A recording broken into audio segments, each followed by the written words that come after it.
Welcome, my dear students. Last class we have learned about creation of a thread. One is defining a class as a thread, and another one is converting a thread class. So, defining a class as a thread means that class extends the thread, and converting a class of a thread means class implements runnable interface. Okay, yes, ಇದನ್ನ ನಾವು ಇಲ್ಲಿ ನೋಡಿದೀವಿ. Now let us see the next topic, creating multiple threads. How to create a multiple thread? So far you have been using only two threads, that is a main thread and one child thread. So till now we are using only two threads, one is a main thread and another one is a child thread. However, your program can span as many threads as it needs. So if your program is wish, we can able to divide, we can able to make a usage of many threads. Okay, for example, let us see this sample program. ಇಲ್ಲಿ sample program ನೋಡೋಣ. Class new thread implements runnable. Implements runnable ಅಂತ ಹೇಳಿದ್ರೆ automatically ಏನಾಗುತ್ತೆ, ನೀವು class ಅನ್ನ convert ಮಾಡ್ತಾ ಇದ್ದೀರಾ. Okay, converting a class into a thread. Got it? Implements runnable ಅನ್ನುವ ಕೀವರ್ಡ್ ಯೂಸ್ ಮಾಡಿದ್ರೆ ನಾವು ಇದರಲ್ಲಿ ಸ್ಟ್ರಿಂಗ್ ನೇಮ್ ಆಗಿ ತಗೊಂಡಿದ್ದೀವಿ, ಥ್ರೆಡ್ ಆಬ್ಜೆಕ್ಟ್ ಡಿಕ್ಲೇರ್ ಮಾಡ್ತಾ ಇದೀವಿ. Please observe here, this is a thread object. Thread T means you have declared, not created. Okay, next new thread of, this is a constructor. So new thread class ಹೆಸರು, class ಹೆಸರಲ್ಲಿ ನಾವೇನು ಮಾಡಿದ್ವಿ, constructor define ಮಾಡ್ತಾ ಇದ್ವಿ. Define ಮಾಡಿ ಇಲ್ಲೊಂದು parameter, ನಿಮ್ಮ ನೇಮ್ಗಾಗಿ, thread ನೇಮ್ಗಾಗಿ ಒಂದು ಪ್ಯಾರಾಮೀಟರ್ ಕ್ರಿಯೇಟ್ ಮಾಡ್ತಾ ಇದ್ವಿ. ನೇಮ್ನಲ್ಲಿ ಏನು ಕೊಡ್ತಾ ಇದ್ವಿ, ಇಲ್ಲಿ ನೋಡಿ ಸ್ಟ್ರಿಂಗ್ಗೆ ಥ್ರೆಡ್ ನೇಮ್ ಇಲ್ಲಿ ಡಿಫೈನ್ ಮಾಡಿದ್ವಿ, ಅದನ್ನೇ ಕೊಡ್ತಾ ಇದ್ವಿ.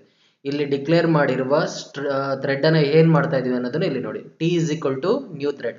ಸೊ ಇಲ್ಲಿ ಡಿಕ್ಲೇರ್ ಮಾಡಿರುವ ಥ್ರೆಡ್ ಅನ್ನ ನಾವೀಗ ಕ್ರಿಯೇಟ್ ಮಾಡ್ತಾ ಇದ್ವಿ. We are creating the thread by using this keyword. Okay, this followed by the name. So ಇಲ್ಲಿ ಏನ್ ಹೆಸರು ಕೊಡ್ತಿರೋ ಆ ಹೆಸರಿನಲ್ಲಿ ಥ್ರೆಡ್ ಕ್ರಿಯೇಟ್ ಆಗುತ್ತೆ. This is this keyword, this is the this keyword. Okay, so ಇಲ್ಲಿ ಕೊಡುವ ಹೆಸರಿನಲ್ಲಿ ನಿಮ್ಮ ಥ್ರೆಡ್ ಕ್ರಿಯೇಟ್ ಆಗುತ್ತೆ. ನೆಕ್ಸ್ಟ್ ಏನ್ ಮಾಡ್ತಾ ಇದೀವಿ ನೋಡಿ, we are displaying that new thread T, ನಿಮ್ಮ ಹೊಸ ಥ್ರೆಡ್ ಡಿಸ್ಪ್ಲೇ ಮಾಡ್ತಾ ಇದ್ವಿ. ಟಿ ಡಾಟ್ ಸ್ಟಾರ್ಟ್ ಅಂತ ಕೊಟ್ಟಿದ್ವಿ, ಥ್ರೆಡ್ ಸ್ಟಾರ್ಟ್ ಆಗುತ್ತೆ. ರೈಟ್, ಸೊ ಇದೆಲ್ಲ ನಾವು ಈ ಕ್ಲಾಸ್ ನ್ಯೂ ಥ್ರೆಡ್ ನಲ್ಲಿ ಮಾಡಿದ್ವಿ. ನಿಮ್ಮ ಕನ್ಸ್ಟ್ರಕ್ಟರ್ ನಲ್ಲಿ ಇದೆಲ್ಲ ಇನಿಷಿಯಲೈಸೇಷನ್ ಮಾಡಿದ್ವಿ. ನೆಕ್ಸ್ಟ್ ಇಲ್ಲಿ ಪಬ್ಲಿಕ್ ವಾಯ್ಡ್ ರನ್ ಮೆಥಡ್ ಬರಿತಾ ಇದ್ವಿ, ಇಲ್ಲಿ ಟ್ರೈ ಕ್ಯಾಚ್ ಬ್ಲಾಕ್ ಬರಿತಾ ಇದ್ವಿ.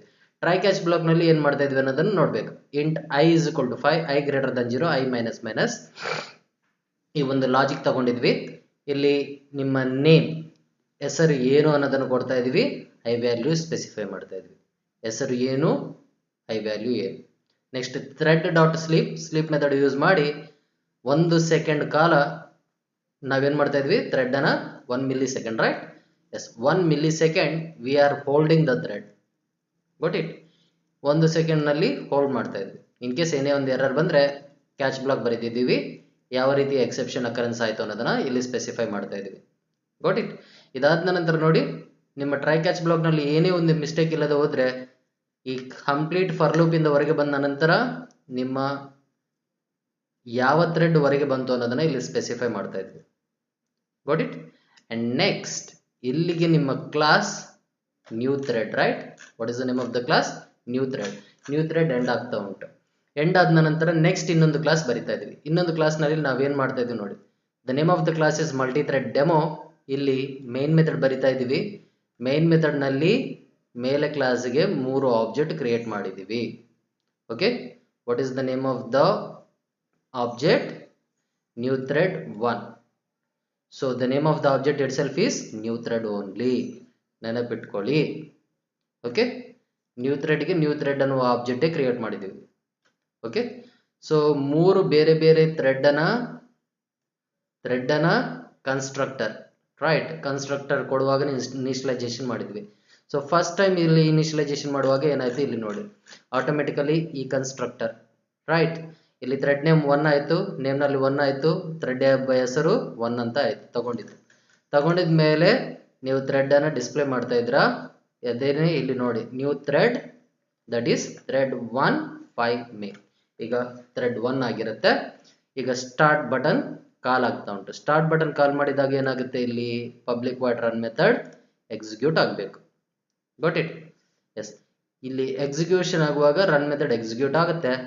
ಎಕ್ಸಿಕ್ಯೂಟ್ ಆಗುವಾಗ ಇಲ್ಲಿ ಚೆಕ್ ಮಾಡಿ int I is equal to 5, right? I greater than 0. Name ಏನು 1. What is the value of I? 5. Next 1 second wait ಆಗುತ್ತೆ. ನೆಕ್ಸ್ಟ್ ಇಲ್ಲಿಗೆ ಬರುತ್ತೆ 2.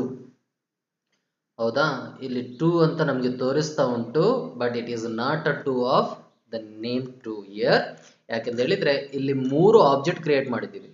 3 object at A time create ಮಾಡಿ ಇನಿಷಿಯಲೈಸೇಷನ್ ಮಾಡಿದಕ್ಕೆ 3 ಥ್ರೆಡ್ ಕ್ರಿಯೇಟ್ ಆಗುತ್ತೆ, ಇನಿಷಿಯಲೈಸೇಷನ್ ಆಗುತ್ತೆ. ಓಕೆ, ಇಲ್ಲಿ 1 ಒಂದು ಸಲ ಮೇನ್ ಥ್ರೆಡ್ ಆಗುತ್ತೆ, 2 ಒಂದು ಸಲ ಮೇನ್ ಥ್ರೆಡ್ ಆಗುತ್ತೆ, 3 ಒಂದು ಸಲ ಮೇನ್ ಥ್ರೆಡ್ ಆಗುತ್ತೆ. ಸೊ ಇಲ್ಲಿ 3 ಥ್ರೆಡ್ ಕನ್ಸ್ಟ್ರಕ್ಟರ್ ಇನಿಷಿಯಲೈಸೇಷನ್ ಆದ ನಂತರ ಟಿ ಡಾಟ್ ಸ್ಟಾರ್ಟ್ ಅಂತ ಹೇಳುವಾಗ ಈ ಮೆಥಡ್ ಏನಾಗುತ್ತೆ, ಇಲ್ಲಿ it start executing, right? Thread 1 thread execute ಆಗುತ್ತೆ, 2 ಥ್ರೆಡ್ ಎಕ್ಸಿಕ್ಯೂಟ್ ಆಗುತ್ತೆ, 3 ಥ್ರೆಡ್ ಎಕ್ಸಿಕ್ಯೂಟ್ ಆಗುತ್ತೆ. ಸೊ 1 ಸೆಕೆಂಡ್ ವೇಟಿಂಗ್ ನಲ್ಲಿ ಇರುವಾಗ ಥ್ರೆಡ್ 2 ಸ್ಟಾರ್ಟ್ ಆಗುತ್ತೆ. ಥ್ರೆಡ್ 2 1 ಸೆಕೆಂಡ್ ವೇಟ್ ನಲ್ಲಿ ಇರುವಾಗ maybe thread 3 or thread 1. It may be depends. We do not know. The context switch we do not know. How it switches depends upon the system. Right? ಅದನ್ನೇ ಇಲ್ಲಿ explain ಮಾಡ್ತೀವಿ. ನೋಡಿ, ಇಲ್ಲಿ try block ನಲ್ಲಿ ಏನ್ ಮಾಡ್ತಾ ಇದೀವಿ ಮತ್ತೆ ನೋಡಿ. ಇದೆಲ್ಲ ಆದ ನಂತರ ಥ್ರೆಡ್ ಅನ್ನ ಒಂದು 10 ಮಿಲಿ ಸೆಕೆಂಡ್ ನಾವು 10 ಸೆಕೆಂಡ್ಸ್ ತನಕ ನಾವೇನ್ ಮಾಡ್ತಾ ಇದೀವಿ, ವೇಟ್ ಮಾಡಿಸ್ತಾ ಇದೀವಿ. 10 milli seconds, right? 10 milli seconds ತನಕ ವೇಟ್ ಮಾಡಿಸ್ತಾ ಇದ್ವಿ. ವೇಟ್ ಮಾಡಿಸಿದ ನಂತರ ನಿಮ್ಮ ಮೇನ್ ಥ್ರೆಡ್ ಇಂಟರಪ್ಟ್ ಆಯ್ತು ಅಂತ ಹೇಳ್ತಾ ಇದೀವಿ. ನಿಮ್ಮ ಮೇನ್ ಥ್ರೆಡ್ ಇಂದ ಹೊರಗೆ ಬರ್ತಾ ಉಂಟು ಅಂತ ಹೇಳಿ ಇಲ್ಲಿ ಡಿಸ್ಪ್ಲೇ ಮಾಡಿದ್ವಿ. So it is also similar to your same program. Here ನಿಮ್ಮ ಕ್ಲಾಸ್ ನಲ್ಲೇ ಮೇನ್ ಥ್ರೆಡ್ ನಲ್ಲೇ ನಾವೇನ್ ಮಾಡಿದೀವಿ, ಕನ್ಸ್ಟ್ರಕ್ಟರ್ ನ ಸ್ಪೆಸಿಫೈ ಮಾಡಿ ಬೇರೆ ಬೇರೆ ಥ್ರೆಡ್ ಅನ್ನ ರನ್ ಮಾಡ್ತಾ ಇದೀವಿ. ಬೇರೆ ಬೇರೆ ಆಬ್ಜೆಕ್ಟ್ ನ ಕಾಲ್ ಮಾಡುವಾಗ ಆಟೋಮೆಟಿಕಲಿ ಥ್ರೆಡ್ ಇನಿಷಿಯಲೈಸೇಷನ್ ಆಗುತ್ತೆ. ಒಂದು ಮೇನ್ ಥ್ರೆಡ್ ಆಗಿರುತ್ತೆ, ಉಳಿದದೆಲ್ಲ ಚೈಲ್ಡ್ ಆಗಿರುತ್ತೆ. Okay, so let us compile this program. First ಏನಾಗುತ್ತೆ ಅನ್ನೋದನ್ನ ನೋಡುವ ನಾವು ಇಲ್ಲಿ.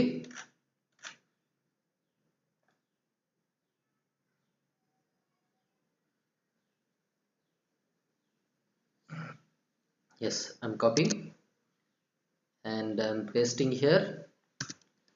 Yes. Okay, so how to save this file? Main method ಎಲ್ಲಿ ಉಂಟು ಅದೇ ಹೆಸರಿನಲ್ಲಿ ಸೇವ್ ಮಾಡಬೇಕು. I'm copying multi-thread demo, save, paste.java. Okay, ಈಗ ಮತ್ತೆ ಕಂಪೈಲ್ ಮಾಡ್ತಾ ಇದೀವಿ.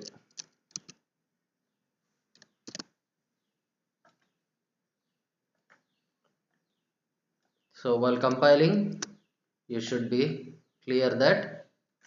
Okay, let me give the CLS ಕೊಟ್ಟಿದ್ದ ನಂತರ ಥ್ರೆಡ್ ಹೆಸರೇನು, Java C, program name multi thread demo dot Java. Compile ಮಾಡಿದೀವಿ. So this is very very important. This program is very very important to understand the next concept. Okay, run ಮಾಡುವಾಗ ಇಲ್ಲಿ ನೋಡಿ, first 1 start ಆಯ್ತು, next 2 start ಆಯ್ತು. 2 start ಆಗುವ ನಂತರ 3 start ಆಗುವ ಮೊದಲೇ 1 ಒಂದು ಸಲ ಎಕ್ಸಿಕ್ಯೂಟ್ ಆಯ್ತು, 1 ಸೆಕೆಂಡ್ ವೇಟ್ ಆಯ್ತು. ಓಕೆ, ಇಲ್ಲಿ 1 ಸೆಕೆಂಡ್ ವೇಟ್ ಆಗುವಾಗ 2 ಸ್ಟಾರ್ಟ್ ಆಯ್ತು, 3 ಸ್ಟಾರ್ಟ್ ಆಯ್ತು, ಮತ್ತೆ ಈ 2 ಥ್ರೆಡ್ ವೇಟ್ ಆಗುವಾಗ 1 ಸ್ಟಾರ್ಟ್ ಆಯ್ತು, ರೈಟ್? ಸೊ ಈ ಆನ್ಸರ್ ಈ ರೀತಿಯಲ್ಲಿ ಬರುತ್ತೆ. 1 ಎಕ್ಸಿಟಿಂಗ್ ಆಯ್ತು, 2 ಎಕ್ಸಿಟಿಂಗ್ ಆಯ್ತು, 3 ಎಕ್ಸಿಟಿಂಗ್ ಆಯ್ತು, ನಿಮ್ಮ ಮೇನ್ ಥ್ರೆಡ್ ನು ಎಕ್ಸಿಕ್ಯೂಟಿಂಗ್ ಆಯ್ತು. Okay, so once again I am running. Let us see here. So same output ಬರುತ್ತೆ. ಬಟ್ ಇಟ್ ನೀವು ಎಷ್ಟು ಸಲ ಎಕ್ಸಿಕ್ಯೂಟ್ ಮಾಡಿ ಇದು ಸೇಮ್ ಔಟ್ಪುಟೇ ಬರುತ್ತೆ. Okay, yes. So here the 3 thread indicates a 3 process. A 3 processes should be concurrently cooperated. If it is not concurrently cooperated, then what happens? We are getting the wrong output. Unsynchronized ಆಗುತ್ತೆ. You have learned all this concept in your operating systems, right? Okay, ಅದನ್ನ ಇಲ್ಲಿ ಹೇಳ್ತಾ ಇದೀವಿ. ಇದರಲ್ಲಿ ನಾವು program ರೂಪದಲ್ಲಿ explanation ಮಾಡ್ತಾ ಇದ್ವಿ. Okay, yes. And next our concept is determining when a thread ends. Thread ಯಾವಾಗ ಎಂಡ್ ಆಯ್ತು ಅನ್ನೋದನ್ನ ಐಡೆಂಟಿಫೈ ಮಾಡಬೇಕು. It is often useful to know when a thread has ended. So thread ಯಾವಾಗ ಎಂಡ್ ಆಯ್ತು ಅನ್ನೋದನ್ನ ನಾವು ಐಡೆಂಟಿಫೈ ಮಾಡಬೇಕು. Fortunately, thread provides the two means by which you can determine if a thread has ended. So ಇಲ್ಲಿ ಎರಡು ರೀತಿಯಲ್ಲಿ thread end ಆಯ್ತಾ ಇಲ್ವೋ ಅನ್ನೋದನ್ನ ನಮಗೆ ಗೊತ್ತಾಗುತ್ತೆ. ಗೊತ್ತಾಗಬೇಕಾದ್ರೆ ಇದನ್ನ ನಾವು ಇಲ್ಲಿ ಚೆಕ್ ಮಾಡಬೇಕಾಗುತ್ತೆ. First you can call is alive method. As we know is alive method. What is the purpose of is alive method? Whether the thread is still running or not. You can test whether the thread is still running or not. Alva? That is alive method. Is alive method nu use ಮಾಡಿ thread run ಆಗ್ತಾ ಉಂಟಾ ಅಲ್ವಾ ಅನ್ನೋದನ್ನ check ಮಾಡಬಹುದು. ಇಲ್ಲಿ general form ಕೊಟ್ಟಿದ್ದಾರೆ, final boolean is alive. It will return either true or false. It will returns the true if the thread is still running. It will returns the true if the thread is still running. Otherwise it will return false. Okay, ಅದನ್ನ ಇಲ್ಲಿ ಹೇಳಿದ್ದಾರೆ. Let us see another method. Okay, while is alive is occasionally useful, the method that you will more commonly use to wait for a thread to finish is called join. So join method ನ use ಮಾಡಿ ನಾವೇನ್ ಮಾಡಬಹುದು, whether the thread is end or not. Thread end ಆಯ್ತಾ ಇಲ್ವಾ ಅನ್ನೋದನ್ನ check ಮಾಡ್ತೀವಿ. Okay, then what is the syntax of join method? Final void join. Final void join ಅಂತ ಹೇಳ್ತಾ ಇದ್ವಿ, throws interrupted exception. Throws interrupted exception ಅಂತ ಇಲ್ಲಿ syntax ತಗೊಂಡಿದ್ವಿ. This method waits until the thread on which it is called terminates. ಈ method ಎಷ್ಟು ತನಕ wait ಆಗುತ್ತೆ? Thread end ಆಗುವಷ್ಟು ತನಕ ವೇಟ್ ಆಗುತ್ತೆ. ಥ್ರೆಡ್ ಎಂಡ್ ಆಗುವಷ್ಟು ತನಕ ವೇಟ್ ಆಗುತ್ತೆ. Its name come from the concept of calling thread waiting until the specified thread joins it.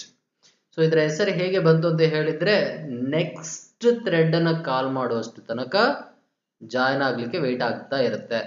Okay, calling thread waiting, calling thread waiting until the specified thread joins it. Until the specified thread joins it ಅಂತ ಹೇಳಿದ್ರೆ meaning ಏನು? End ಆಯ್ತಾ ಅನ್ನೋದನ್ನ waiting ಮಾಡ್ತಾ ಇರುತ್ತೆ. Okay, end ಆಯ್ತು ಅನ್ನೋ ತಕ್ಷಣ ಗೊತ್ತಾದ ನಂತರ ಏನಾಗುತ್ತೆ, ಇನ್ನೊಂದು ಥ್ರೆಡ್ ಎಂಟ್ರಿ ಆಗುತ್ತೆ. It is for the process. Let us see the following program. ಈ ಫಾಲೋಯಿಂಗ್ ಪ್ರೋಗ್ರಾಮ್ ನಲ್ಲಿ ನಾವು ಈ ಈಸ್ ಅಲೈವ್ ಮೆಥಡ್ ನ ಚೆಕ್ ಮಾಡಬಹುದು, ಜಾಯಿನ್ ಮೆಥಡ್ ನ ಚೆಕ್ ಮಾಡಬಹುದು. Okay, yes, let us see. Class new thread implements runnable. Same ಮೇಲೆ program ನಾವು ತಗೊಂಡಿದ್ವಿ ಅನಿಸುತ್ತೆ. String name thread T, thread object declare ಮಾಡಿದೀವಿ. ಇಲ್ಲಿ ಕನ್ಸ್ಟ್ರಕ್ಟರ್ ಸ್ಪೆಸಿಫೈ ಮಾಡಿದೀವಿ. ಇಲ್ಲಿ ಏನು ಕನ್ಸ್ಟ್ರಕ್ಟರ್ ಸ್ಪೆಸಿಫೈ ಮಾಡ್ತಾ ಇದ್ದೀರಾ ಅದರ ಹೆಸರು ಕೊಡ್ತಾ ಇದೀವಿ. ನಿಮ್ಮ ಆಬ್ಜೆಕ್ಟ್ ನ ಕ್ರಿಯೇಟ್ ಮಾಡ್ತಾ ಇದ್ದೀರಾ. ಕ್ರಿಯೇಟ್ ಮಾಡಿದ ನಂತರ ಆ ಆಬ್ಜೆಕ್ಟ್ ನ ಡಿಸ್ಪ್ಲೇ ಮಾಡ್ತಾ ಇದ್ದೀರಾ. ರೈಟ್, ನಿಮ್ಮ ಥ್ರೆಡ್ ಹೆಸರು ಸಮೇತ ಡಿಸ್ಪ್ಲೇ ಮಾಡ್ತಾ ಇದ್ದೀರಾ. ಇಲ್ಲಿ ಸ್ಟಾರ್ಟ್ ಮೆಥಡ್ ಕಾಲ್ ಮಾಡ್ತಾ ಇದ್ದೀರಾ, ರನ್ ಮೆಥಡ್ ಎಕ್ಸಿಕ್ಯೂಟ್ ಆಗುತ್ತೆ. ಸೇಮ್ ಅಬೋ ಲಾಜಿಕ್ ಓನ್ಲಿ. ಅಬೋ ಲಾಜಿಕ್ ನಲ್ಲಿ ನಾವೇನ್ ಮಾಡ್ತಾ ಇದೀವಿ ನೋಡಿ, ಇಲ್ಲಿ thread dot sleep 1000 1 milli seconds ತನಕ ವೇಟ್ ಮಾಡಿಸ್ತೀವಿ. Catch interrupted exception. ಏನೇ ಒಂದು ಮಿಸ್ಟೇಕ್ ಆಗಿದ್ರೆ ಅದನ್ನ ಯಾವ ರೀತಿಯ ಎಕ್ಸೆಪ್ಷನ್ ಅಕರೆನ್ಸ್ ಆಯ್ತು ಅನ್ನೋದನ್ನ ಕ್ಯಾಚ್ ಮಾಡ್ತೀವಿ. ಕ್ಯಾಚ್ ಮಾಡಿದ ನಂತರ ನೆಕ್ಸ್ಟ್ ಏನ್ ಮಾಡ್ತಾ ಇದೀವಿ ನೋಡಿ, ನಿಮ್ಮ ಪ್ರೋಗ್ರಾಮ್ ಇಂದ ಹೊರಗೆ ಬಂದ ನಂತರ ಎಕ್ಸಿಟಿಂಗ್ ಅಂತ ಇಲ್ಲಿ ಬರೀತಾ ಇದೀವಿ. ನಾವು we are writing class demo join, class demo join. So ಇಲ್ಲಿ ನೋಡಿ, ಇಲ್ಲಿ ನೀವು ನೋಡುವಾಗ ಗೊತ್ತಾಗುತ್ತೆ, new thread object 1. New thread ಅನ್ನುವ ಕ್ಲಾಸ್ಗೆ ನಾನು ಏನ್ ಮಾಡ್ತಾ ಇದ್ದೀನಿ, ಆಬ್ಜೆಕ್ಟ್ ನ ಕ್ರಿಯೇಟ್ ಮಾಡ್ತಾ ಇದ್ದೀನಿ. ಓಕೆ, ಆಬ್ಜೆಕ್ಟ್ ನ ಕ್ರಿಯೇಟ್ ಮಾಡುವಾಗನೇ ವ್ಯಾಲ್ಯೂ ಸಪ್ಲೈ ಮಾಡಬೇಕು, because we are using the constructor. ಇಲ್ಲಿನೂ ಅಷ್ಟೇ, ಎರಡನೇ ಆಬ್ಜೆಕ್ಟ್ ಕ್ರಿಯೇಟ್ ಮಾಡಿದ್ವಿ, ವ್ಯಾಲ್ಯೂ ಸಪ್ಲೈ ಮಾಡಿದ್ವಿ. ಇಲ್ಲಿನೂ ಮೂರನೇ ಆಬ್ಜೆಕ್ಟ್ ಕ್ರಿಯೇಟ್ ಮಾಡಿದ್ವಿ, ವ್ಯಾಲ್ಯೂ ಸಪ್ಲೈ ಮಾಡಿದ್ವಿ. Right, so for the above class we have created 3 different objects with 3 different values 1 2 3. Right, first ಇಲ್ಲಿ ಏನ್ ಚೆಕ್ ಮಾಡ್ತಾ ಇದೀವಿ ನೋಡಿ, ಆಲ್ರೆಡಿ ಸ್ಟಾರ್ಟ್ ಆಗುತ್ತೆ. ಈ ಮೂರು ಸ್ಟಾರ್ಟ್ ಆದ ನಂತರ ನಾವಿಲ್ಲಿ ಒಂದು ಕಂಡೀಷನ್ ಬರೀತಾ ಇದ್ವಿ, thread 1 is alive. Whether thread 1 is alive, ob1.t, ob1 means your object 1, .t means your thread, ನಿಮ್ಮ ಥ್ರೆಡ್ ಆಗಿರುತ್ತೆ.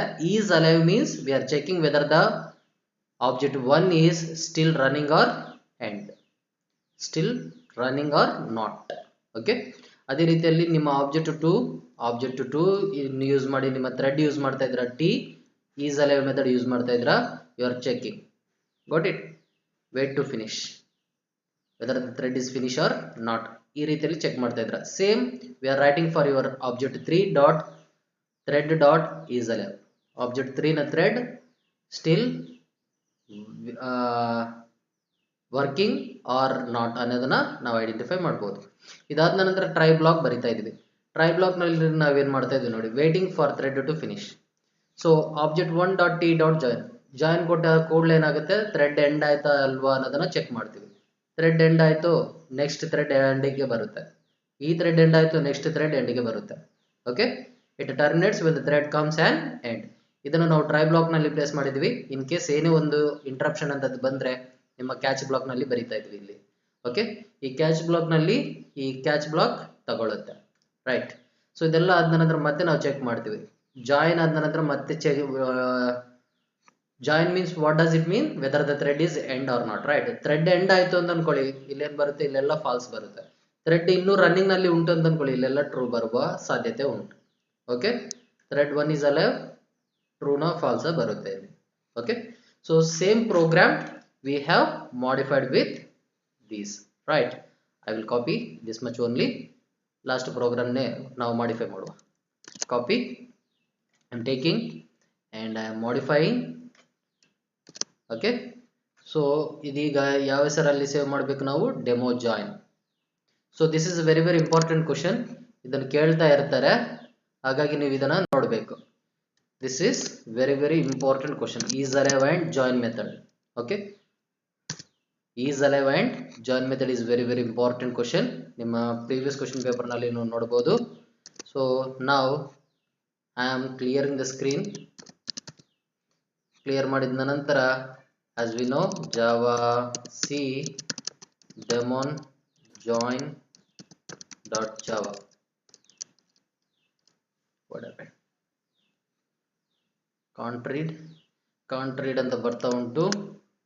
ಅಂದ್ರೆ ನಾವು ರೈಟ್ ಫೋಲ್ಡರ್ ನಲ್ಲಿ ಸೇವ್ ಮಾಡಲಿಲ್ಲ. Save as demo join. Okay, demo join, ನಾನು ಡೆಮೋನ್ ಜಾಯಿನ್ ಅಂತ ಮಾಡಿದ್ನಿ ಇಲ್ಲಿ ಅಲ್ವಾ. Yes, demo join. So sometimes it will happen. Right, ಇಲ್ಲಿ ನೋಡ್ಕೊಳ್ಬೇಕು.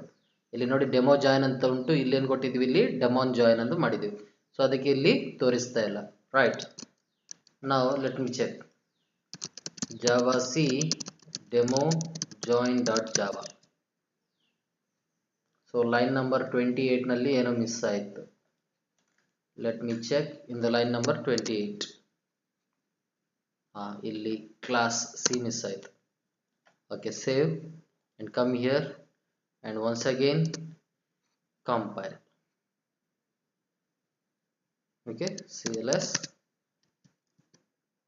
java c demo join dot java. ಏನು ಎರರ್ ಇಲ್ಲ, java demo join. so what is the purpose of is alive? to check whether the thread is running or not.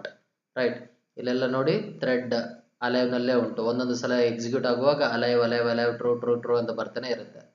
ಹೌದಾ, ಇಲ್ಲಿ ನೋಡಿ 1 thread start ಆಯ್ತು, next 2 thread start ಆಯ್ತು. ಮತ್ತೆ ನಾವು check ಮಾಡ್ತಾ ಇದ್ವಿ ಅಲೈವ್ ನಲ್ಲಿ ಉಂಟಾ, ಎಸ್ ಟ್ರೂ ಟ್ರೂ. ಇಲ್ಲಿನೂ ಟ್ರೂ ಉಂಟು. ಇಲ್ಲಿ waiting for thread to finish ಅಂತ ಇಲ್ಲಿ ನಾವು ಕೊಟ್ಟಿದ್ವಿ. ಅಲ್ಲಿ waiting for thread to finish ಅಂತ ಬರ್ತಾನೆ ಇರುತ್ತೆ. 4 4 4 3 ಈ ರೀತಿಯಲ್ಲಿ ಎಕ್ಸಿಕ್ಯೂಟ್ ಆಗ್ತಾನೆ ಇರುತ್ತೆ. 1 ಎಕ್ಸಿಟಿಂಗ್, 1 2 ಎಕ್ಸಿಟಿಂಗ್ ಆದ ನಂತರ ಈ 1 ಎಕ್ಸಿಟಿಂಗ್ ಎಲ್ಲಿ ಕೊಟ್ಟಿದ್ದೀವಿ, ನಿಮ್ಮ ಇಲ್ಲಿ ಕೊಟ್ಟಿರ್ತೀವಿ. ರೈಟ್, ಎಕ್ಸಿಟಿಂಗ್ ಇಲ್ಲಿ ನಿಮ್ಮ ಥ್ರೆಡ್ ಎಕ್ಸಿಟಿಂಗ್ ಆಗ್ತಾ ಉಂಟು ಅಂತ ಹೇಳಿದ್ರೆ immediately object 1 dot T dot join ಆಗಿರುತ್ತೆ. Waiting for thread to finish ಅಂತ ಹೇಳಿ ಇಲ್ಲಿ ನಿಮಗೆ ಡಿಸ್ಪ್ಲೇ ಆಯ್ತು ಇಲ್ಲಿ ಅಲ್ವಾ. ಕರೆಕ್ಟಾ, ಇಲ್ಲಿ 3 ಟ್ರೂ ತೋರಿಸ್ತಾ ಉಂಟು. ಈಸ್ ಅಲೈವ್ ಇನ್ನು ವರ್ಕಿಂಗ್ ನಲ್ಲೇ ಉಂಟು ಅಂತ ಹೇಳ್ತಾ ಇದ್ವಿ. ಇದಾದ ನಂತರ ಇಲ್ಲಿ 3ರಿಂದ ಎಕ್ಸಿಟ್ ಆದ ನಂತರ ಫಾಲ್ಸ್ ಫಾಲ್ಸ್ ಫಾಲ್ಸ್ ಅಂತ ಆಯ್ತು. ಯಾಕೆ ಇಲ್ಲಿ ಫಾಲ್ಸ್ ಫಾಲ್ಸ್ ಫಾಲ್ಸ್ ಆಯ್ತು? ಆಲ್ಮೋಸ್ಟ್ ಈ 3 ಥ್ರೆಡ್ಸ್ ಅಲೈವ್ ಮೆಥಡ್ ಅಂದ್ರೆ ವರ್ಕಿಂಗ್ ನಲ್ಲಿ ಇಲ್ಲ, ವರ್ಕಿಂಗ್ ಆಗಿ ಹೊರಗೆ ಬಂತು ಅಂತ ಹೇಳಿ ನಮ್ಗೆ ಇಲ್ಲಿ ಗೊತ್ತಾಗ್ತಾ ಉಂಟು. got it? ಸೊ ಅದಕ್ಕೆ ಇಲ್ಲಿ ಫಾಲ್ಸ್ ಫಾಲ್ಸ್ ಫಾಲ್ಸ್ ಬಂದಿದೆ. Okay, yes. Next our concept, this is also very very important concept, set thread priority. What is the concept? Thread priority. ಈ ಕ್ವಶನ್ ನಿಮ್ಮ ಪ್ರೀವಿಯಸ್ ಕ್ವಶನ್ ಪೇಪರ್ ನಲ್ಲಿ ಕೇಳಿದ್ದಾರೆ. ಇದನ್ನು ತುಂಬಾ important. In Java each thread is assigned a priority which affects the order in which it is scheduled for running. So as we know what is a priority scheduling, right? So ಇದೇ ರೀತಿಯಲ್ಲಿ ಥ್ರೆಡ್ಗೆನು ನಾವು ಏನು ಮಾಡ್ಬೋದು, priority ಕೊಡ್ಬೋದು. Priority ಕೊಟ್ಟರೆ ಏನಾಗುತ್ತೆ, according to the priority the order of execution will be evaluated. The thread of the same priority are given equal treatment by the Java schedulers and therefore they share processor on a first come first serve basis. So ಈ ರೀತಿಯ same priority ಇರುವ ಥ್ರೆಡ್ಸ್ಗೆ equal priority ಕೊಟ್ಟರೆ ಏನಾಗುತ್ತೆ, ಎರಡು ಥ್ರೆಡ್ಗೆ ಒಂದೇ priority ಕೊಟ್ಟಿದ್ದೀವಿ ಅಂತ ಅನ್ಕೊಳ್ಳಿ, ಈಕ್ವಲ್ ಪ್ರಯಾರಿಟಿ ಕೊಟ್ಟರೆ ಏನಾಗುತ್ತೆ, ಫಸ್ಟ್ ಯಾರು ಎಂಟ್ರಿ ಆಗಿದ್ರೋ ಅವರನ್ನ ಫಸ್ಟ್ ಎಕ್ಸಿಕ್ಯೂಟ್ ಮಾಡಲಿಕ್ಕೆ ಬಿಡುತ್ತೆ, first come first serve. Let us see Java permits us to set the priority of a thread using set priority method. ನಿಮ್ಮ ಥ್ರೆಡ್ಗೆ ಏನೇ ಒಂದು ಪ್ರಯಾರಿಟಿನ ಸೆಟ್ ಮಾಡಬೇಕು ಅಂತ ಹೇಳಿದ್ರೆ we are having a method, that method is called set priority method. ಈ set priority method use ಮಾಡಿ ಏನಾಗುತ್ತೆ, ಇಲ್ಲಿ ಸೆಟ್ ಆಗುತ್ತೆ. ಓಕೆ, ಸೊ ನೀವು ಏನೇ ಒಂದು ಸೆಟ್ ಪ್ರಯಾರಿಟಿ ಮಾಡಬೇಕಾಗಿದ್ರೆ ಸಿಂಟ್ಯಾಕ್ಸ್ ಅನ್ನು ನೋಡಬೇಕು. ಇಲ್ಲಿ ಥ್ರೆಡ್ ನೇಮ್ ಯಾವ ಥ್ರೆಡ್ ಆಗಿದ್ರೆ ಆ thread dot set priority method use ಮಾಡ್ತಾ ಇದ್ರಾ, ಇಲ್ಲಿ ಇಂಟ್ ನಂಬರ್ ಅಂತ ಕೊಡ್ತೀರಾ. This is the general syntax for setting the priority of a thread. So thread name dot set priority of int number. ಇಲ್ಲಿ int number ಅಂತ ಹೇಳಿದ್ವಿ, this integer number is a integer value, ನಿಮ್ಮ thread ಪ್ರಯಾರಿಟಿಗೆ set ಮಾಡುವ integer value ಆಗಿರುತ್ತೆ. The thread class defines several priority constants. So ಇಲ್ಲಿ integer ನಂಬರೇ ಎಲ್ಲ ಅಂತ ಹೇಳಿದ್ರೆ ಕೆಲವು ಕೀವರ್ಡ್ಸ್ನ ನಾವು ಯೂಸ್ ಮಾಡ್ಬೋದು.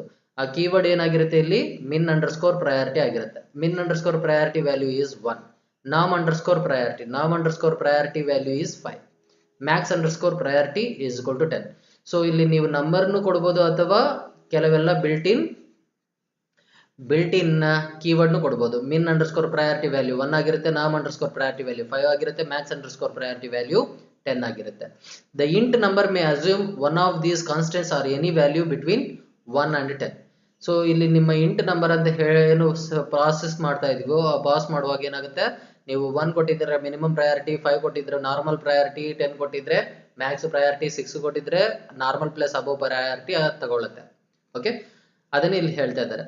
ದ ಡಿಫಾಲ್ಟ್ ಸೆಟ್ಟಿಂಗ್ ಈಸ್ ನಾಮ್ ಪ್ರಯಾರಿಟಿ. ನೀವು ಏನೇ ಒಂದು ಪ್ರಯಾರಿಟಿ ಸೆಟ್ ಮಾಡದೆ ಹೋದ್ರೆ ಯಾವ ಪ್ರಯಾರಿಟಿ ತಗೊಳುತ್ತೆ, ಇಟ್ ಈಸ್ ನಾಮ್ ಪ್ರಯಾರಿಟಿ 5 ಆಗಿ ತಗೊಳುತ್ತೆ, ನೀವೇನು ಕೊಟ್ಟಿದ್ರೇನು ಕೊಡದೆ ಹೋದ್ರೇನು. Most user level process should use normal priority plus or minus 1. ಅದನ್ನೇ ನಾವಿಲ್ಲಿ ಹೇಳಿದ್ವಿ, ನಾರ್ಮಲ್ ಪ್ರಯಾರಿಟಿನ ಪ್ಲಸ್ ಅಥವಾ ಮೈನಸ್ ತಗೊಳುತ್ತೆ. Okay, background task such as network IO and screen repainting should use a value near value to the lower limit. So ಇಂಥದೆಲ್ಲ ನಾವು ಮಾಡ್ಬೇಕಂತ ಹೇಳಿದ್ರೆ ಎಲ್ಲೆಲ್ಲಿ ಯೂಸ್ ಮಾಡ್ತೀವಿ, ಈ ಥ್ರೆಡ್ಗಳನ್ನ ಎಲ್ಲಿ ಯೂಸ್ ಮಾಡ್ತೀವಿ, ನಿಮ್ಮ ಬ್ಯಾಕ್ ಗ್ರೌಂಡ್ ಟಾಸ್ಕ್ ಆಗಬೇಕು ಅಂತ ಅನ್ಕೊಳ್ಳಿ. ಆ ಬ್ಯಾಕ್ ಗ್ರೌಂಡ್ ಟಾಸ್ಕ್ ನಲ್ಲಿ ನಿಮ್ಮ ನೆಟ್ವರ್ಕ್ ಇನ್ಪುಟ್ ಔಟ್ಪುಟ್ ಇರ್ಬೋದು ಅಥವಾ ಸ್ಕ್ರೀನ್ ರೀಪೇಂಟಿಂಗ್ ಇರ್ಬೋದು. Screen repainting means refreshing. Okay, screen repainting means redisplaying, display ಆಗೋದನ್ನ. ಸೊ ಇಂಥ ಸಂದರ್ಭದಲ್ಲಿ ನಾವು ಈ ಥ್ರೆಡ್ ಪ್ರಯಾರಿಟಿನ ಯೂಸ್ ಮಾಡ್ತಾ ಇರ್ತೀವಿ. Okay, so very near to the lower limit values ಕೊಟ್ಟು ನಮ್ಮ ಟಾಸ್ಕ್ ಅನ್ನೆಲ್ಲ ನಾವು ಫಿನಿಶ್ ಮಾಡ್ತೀವಿ. To understand this priority let us see one sample program. ಇಲ್ಲೊಂದು ಪ್ರೋಗ್ರಾಮ್ ಕೊಟ್ಟಿದ್ದಾರೆ, ಈ ಪ್ರೋಗ್ರಾಮ್ ನ ನೋಡುವ. Class A extends thread. So this is the first method, V are creating the thread class. Okay, so run method, public void run method use ಮಾಡ್ತಾ ಇದ್ದೀರಾ. Next ನಾವೇನ್ ಮಾಡ್ತಾ ಇದೀವಿ, ಇಲ್ಲಿ ಒಂದು ಔಟ್ಪುಟ್ ತಗೊಳ್ತಾ ಇದ್ದೀವಿ. ಥ್ರೆಡ್ ಎ ಸ್ಟಾರ್ಟೆಡ್, ಇಲ್ಲಿ int i = 1, i <= r = 4 condition ಕೊಟ್ಟಿದ್ದೀವಿ. ಸೊ ಇಲ್ಲಿ ನಿಮ್ಮ ಥ್ರೆಡ್ ಎ ನ ಡಿಸ್ಪ್ಲೇ ಮಾಡ್ತಾ ಇದ್ವಿ. ಇಲ್ಲಿ ಎಲ್ಲ ಕಂಡೀಷನ್ ಫಾಲ್ಸ್ ಆಗ್ತಾ ಉಂಟು, you are exiting from the thread A. Okay, ಇಲ್ಲಿ class B extends thread. So ಇಲ್ಲಿನೂ ನೀವು ಥ್ರೆಡ್ ಕ್ಲಾಸ್ ನ ಕ್ರಿಯೇಟ್ ಮಾಡ್ತಾ ಇದ್ದೀರಾ, ಇಲ್ಲಿನೂ ಸೇಮ್ ಮೆಥಡ್ ಬರಿತಾ ಇದ್ದೀರಾ, ಇಲ್ಲಿ ಜೆ ತಗೊಂಡಿರ್ತೀರಾ, ಸೇಮ್ ಟು ಸೇಮ್ ಲಾಜಿಕ್ ತಗೊಂಡಿರ್ತೀರಾ. ಓಕೆ, ಎಕ್ಸಿಟಿಂಗ್ ಫ್ರಮ್ ಬಿ ಆಗುತ್ತೆ. ಇನ್ನೊಂದು ಕ್ಲಾಸ್ ತಗೊಳ್ತಾ ಇದ್ರ, ಕ್ಲಾಸ್ ಸಿ ಎಕ್ಸ್ಟೆನ್ಸ್ ಥ್ರೆಡ್ ಆಗಿರುತ್ತೆ. Public void run same method use ಮಾಡ್ತಾ ಇದ್ರ, ಇಲ್ಲಿ ಕೆ ವ್ಯಾಲ್ಯೂ ತಗೊಂಡಿರ್ತೀರಾ, ಕೆ ವ್ಯಾಲ್ಯೂನ ಡಿಸ್ಪ್ಲೇ ಮಾಡ್ತಾ ಇರ್ತೀರಾ, ಎಕ್ಸಿಟಿಂಗ್ ಫ್ರಮ್ ಸಿ ಅಂತ ಕೊಟ್ಟಿರ್ತೀರಾ. ನೆಕ್ಸ್ಟ್ ಇಲ್ಲಿ ಇನ್ನೊಂದು ಕ್ಲಾಸ್ ಬರಿತಾ ಇದ್ರ, class thread priority. Class A, class B, class C ನಲ್ಲಿ ಎಲ್ಲಿನೂ ನಿಮ್ಮ ಮೇನ್ ಮೆಥಡ್ ಇಲ್ಲ, ಇಲ್ಲಿ ನಿಮ್ಮ ಮೇನ್ ಮೆಥಡ್ ಉಂಟು. ಈ ಮೇನ್ ಮೆಥಡ್ ನಲ್ಲಿ ನೀವೇನ್ ಮಾಡ್ತಾ ಇದ್ರ ನೋಡಿ, ಥ್ರೆಡ್ ಎ ಕ್ಲಾಸ್ ಗೆ ನೀವು ಒಂದು ಆಬ್ಜೆಕ್ಟ್ ಕ್ರಿಯೇಟ್ ಮಾಡ್ತಾ ಇದ್ರ, the name of the object is thread A. B class ಗೆ ಆಬ್ಜೆಕ್ಟ್ ಕ್ರಿಯೇಟ್ ಮಾಡ್ತಾ ಇದ್ರ, the name of the object is thread B. C class ಗೆ ಆಬ್ಜೆಕ್ಟ್ ಕ್ರಿಯೇಟ್ ಮಾಡ್ತಾ ಇದ್ರ, the name of the thread is thread C. ಈಗ ನೋಡಿ, thread C dot set priority. What is the name of the object? Thread C. Thread C dot set priority set ಮಾಡ್ತಾ ಇದ್ರ, thread dot Max priority. ಅಂದ್ರೆ ಯಾವುದಕ್ಕೆ ನೀವು highest priority set ಮಾಡ್ತಾ ಇದ್ರ, thread C ಗೆ ಕೊಟ್ಟಿದ್ರ. ಅದಾದ ನಂತರ ಥ್ರೆಡ್ ಬಿ ಗೆ ಒಂದು ಪ್ರಯಾರಿಟಿ ಸೆಟ್ ಮಾಡ್ತಾ ಇದ್ರ, thread A dot get priority plus 1. So thread A ಗೆ ಗೆಟ್ ಪ್ರಯಾರಿಟಿ ಅಂತ ಹೇಳಿದ್ವಿ, ನಾರ್ಮಲ್ ಆಗಿ ನಾರ್ಮಲ್ ಪ್ರಯಾರಿಟಿ ತಗೊಳುತ್ತೆ, ನಾರ್ಮಲ್ ಪ್ರಯಾರಿಟಿ ಪ್ಲಸ್ 1 ತಗೊಳುತ್ತೆ. ಓಕೆ, ಅಂದ್ರೆ ಥ್ರೆಡ್ ಬಿ ನಾರ್ಮಲ್ ಪ್ರಯಾರಿಟಿ ತಗೊಳುತ್ತೆ. ಗೆಟ್ ಪ್ರಯಾರಿಟಿನ ಯೂಸ್ ಮಾಡಿ ನಾವೇನ್ ಮಾಡಬಹುದು, normal priority plus or minus 1 ನ ಮಾಡ್ಕೊಳ್ಬಹುದು. Okay, thread A dot set priority min priority ಅಂತ ಹೇಳ್ತಾ ಇದ್ರ, ಲಾಸ್ಟ್ ನಲ್ಲಿ ಸ್ಟಾರ್ಟ್ ಆಗ್ಬೇಕು ಅಂತ ಹೇಳ್ತಾ ಇದ್ವಿ. ಇದಾದ ನಂತರ ನಿಮ್ಮ ಎ ಸ್ಟಾರ್ಟ್ ಆಯ್ತು ಅನ್ನೋದನ್ನ ಮೆಸೇಜ್ ಡಿಸ್ಪ್ಲೇ ಆಗ್ಬೇಕು. ನಿಮ್ಮ ಥ್ರೆಡ್ ಏನು ಸ್ಟಾರ್ಟ್ ಮಾಡ್ತಾ ಇದ್ರ, ಕ್ಲಾಸ್ ಏನು ಸ್ಟಾರ್ಟ್ ಮಾಡ್ತಾ ಇದ್ರ, ಥ್ರೆಡ್ ಬಿ ನು ಸ್ಟಾರ್ಟ್ ಮಾಡ್ತಾ ಇದ್ರ, ಥ್ರೆಡ್ ಬಿ ಅಂತ ಹೇಳಿದ್ರೆ ಕ್ಲಾಸ್ ಬಿ ರನ್ ಆಗುತ್ತೆ. ಥ್ರೆಡ್ ಸಿ ಸ್ಟಾರ್ಟ್ ಮಾಡ್ತಾ ಇದ್ರ, ಥ್ರೆಡ್ ಸಿ ಸ್ಟಾರ್ಟ್ ಆಗುತ್ತೆ. ಬಟ್ ಇಲ್ಲಿ 3 ಥ್ರೆಡ್ ಅನ್ನು ನಾವು ಸ್ಟಾರ್ಟ್ ಮಾಡುವಾಗ ಪ್ರಯಾರಿಟಿ ಬೇಸ್ ಆಗಿ ಎಕ್ಸಿಕ್ಯೂಟ್ ಆಗುತ್ತೆ. ಸೊ ಇದರಲ್ಲಿ ಹೈಯೆಸ್ಟ್ ಪ್ರಯಾರಿಟಿ ಯಾವ ಥ್ರೆಡ್ಗೆ ಉಂಟು? ಕ್ಲಾಸ್ ಸಿ ಗೆ ಉಂಟು. So class C first start ಆಗುತ್ತೆ, ನೆಕ್ಸ್ಟ್ ಕ್ಲಾಸ್ ಬಿ ಸ್ಟಾರ್ಟ್ ಆಗುತ್ತೆ, ಅದಾದ ನಂತರ ಕ್ಲಾಸ್ ಎ ಸ್ಟಾರ್ಟ್ ಆಗುತ್ತೆ. Yes, we have learned about the priority of your threads, and our next concept is the synchronization. ಇಲ್ಲಿ synchronization concept unto. This is a very important question. So many times this question has asked. Okay, as we know what is the synchronization? Orderly execution of n threads, right? When using multiple thread, it is sometimes necessary to coordinate the activities of 2 or more. So ಯಾವಾಗ ನೀವು multiple thread use ಮಾಡಿ work ಮಾಡ್ತಾ ಇರ್ತೀರೋ ಆವಾಗ ಪ್ರತಿಯೊಂದು thread ಏನು ಮಾಡಬೇಕು, ಒಂದರಿಂದ ಇನ್ನೊಂದು ಕೋಆರ್ಡಿನೇಟ್ ಮಾಡ್ಕೊಳ್ಬೇಕು. This process by which this is achieved is called synchronization. If the threads are not coordinated then what happens? Output will be varying, right? So ನಾವು ರಿಯಲ್ ಲೈಫ್ನಲ್ಲಿ ಕೆಲವು ಸಲ ನೋಡ್ತಾ ಇರ್ತೀವಿ, ಆಡಿಯೋ ವಿಡಿಯೋ ಮಿಸ್ ಮ್ಯಾಚ್ ಆಗೋದು. Audio first ಬರೋದು ಅಥವಾ video next ಬರೋದು, ವಿಡಿಯೋ ಫಸ್ಟ್ ಬರೋದು ಅಥವಾ ಆಡಿಯೋ ನೆಕ್ಸ್ಟ್ ಬರೋದು. ಸೊ ಮಿಸ್ ಮ್ಯಾಚಿಂಗ್ ಆಗ್ತಾ ಉಂಟು ಅಂತ ಹೇಳಿದ್ರೆ because of these thread problems. Okay, so ಇಲ್ಲಿ ಥ್ರೆಡ್ಸ್ ಕೋಆಪರೇಟ್ ಮಾಡೋದು ಹೋದ್ರೆ ಅಂತ ಪ್ರಾಬ್ಲಮ್ ಆಗುತ್ತೆ. ಇದೇ ರೀತಿಯಲ್ಲಿ ನಿಮ್ಮ ಸಾಫ್ಟ್ವೇರ್ನಲ್ಲಿ ಏನಾಗುತ್ತೆ, ವೇರಿ ಆಗ್ತಾ ಇರುತ್ತೆ ಔಟ್ಪುಟ್. ಓಕೆ, ಸೊ ಈ ಮಲ್ಟಿಪಲ್ ಥ್ರೆಡ್ ಕಾನ್ಸೆಪ್ಟ್ ಯೂಸ್ ಮಾಡುವಾಗ ಪ್ರತಿಯೊಂದು ಮಲ್ಟಿಪಲ್ ಥ್ರೆಡ್ ಏನಾಗಬೇಕು, ಒಂದು ಥ್ರೆಡ್ಡಿಂದ ಇನ್ನೊಂದು ಥ್ರೆಡ್ಗೆ ಕೋಆರ್ಡಿನೇಟ್ ಮಾಡಬೇಕು. ಈ ಪ್ರಾಸೆಸ್ ಕೋಆರ್ಡಿನೇಟ್ ಮಾಡಲಿಕ್ಕೆ ನಾವು ಯಾವುದನ್ನು ಯೂಸ್ ಮಾಡ್ತಾ ಇದ್ದೀವಿ? ಸಿಂಕ್ರನೈಸೇಷನ್ ಅಂತ ಹೇಳ್ತೀವಿ. So the most common reason for synchronization is when 2 or more threads need access to a shared resource that can be used by one thread at a time. So ಈ synchronization ಯಾಕೆ use ಮಾಡ್ತೀವಿ? You have already learned in your operating system. Though ಇಲ್ಲಿ ನಾವೇನು ಹೇಳ್ತಾ ಇದ್ವಿ, 2 ಅಥವಾ 2ಕ್ಕಿಂತ ಜಾಸ್ತಿ thread ಏನು ಮಾಡ್ತಾ ಇರುತ್ತೆ, ಇಲ್ಲಿ ಕೆಲವೆಲ್ಲ ರಿಸೋರ್ಸ್ ಬೇಕು ಅಂತ ಹೇಳಿ ನೋಡ್ತಾ ಇರುತ್ತೆ. ಕಾಮನ್ ಶೇರ್ಡ್ ರಿಸೋರ್ಸ್, ಆ ಶೇರ್ಡ್ ರಿಸೋರ್ಸ್ ಬೇರೆ ಥ್ರೆಡ್ ಯೂಸ್ ಮಾಡ್ತಾ ಇರುತ್ತೆ. ಸೊ ಎಲ್ಲವೂ ಅದೇ ರಿಸೋರ್ಸ್ ಬೇಕು ಅಂತ ಕೇಳ್ತಾ ಇರುವಾಗ ಆಟೋಮೆಟಿಕಲಿ ಏನಾಗುತ್ತೆ, ಜಾಮ್ ಆಗುತ್ತೆ, ಡೆಡ್ ಲಾಕ್ ಅಂತದೆಲ್ಲ ಅಕರೆನ್ಸ್ ಆಗುತ್ತೆ.